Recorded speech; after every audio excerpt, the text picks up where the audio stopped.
தொழில்நுட்ப உலகில் தலைமை நிர்வாக அதிகாரிகள் பெறும் சம்பளம் தலைப்புச் செய்திகளில் இடம்பெறுவது வழக்கமான ஒன்று.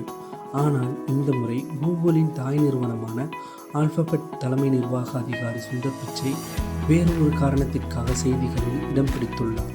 2024ஆம் ஆண்டில் அவரது சம்பளம் குறைந்தது.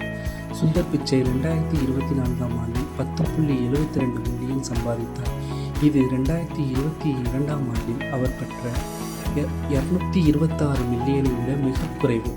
காரணம், 3 ஆண்டுகளுக்கு ஒரு முறை மட்டுமே வழங்கப்படும் பெரிய பங்கு போனஸை அவர் பெறவில்லை. அவரது வழக்கமான சம்பளம் 2 மில்லியனாகவே இருந்தது. மீதமுள்ளவை பங்கு மற்றும் பிற சலுகைகளிலிருந்து வந்தன.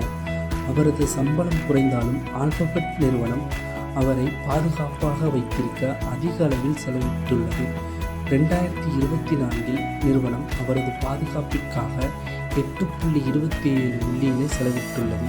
இது முந்தைய ஆண்டு 6.78 மில்லியனாக இருந்தது.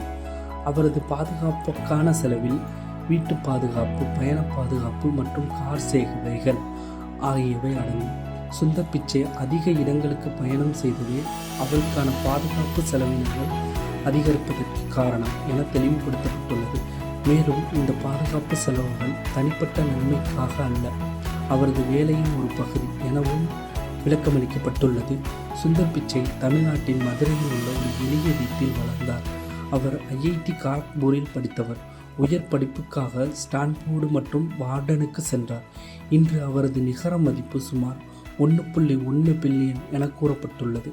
2024ஆம் ஆண்டு அவரது சம்பளம் குறைவாக இருந்தாலும் அவரது பாதுகாப்பில் ஆல்பபெட் நிறுவனம் அதிக கவனம் செலுத்தியுள்ளது. இது அவர் நிறுவனத்திற்கு இன்னும் எவ்வளவு முக்கியத்துவம் என்பதை காட்டுகிறது.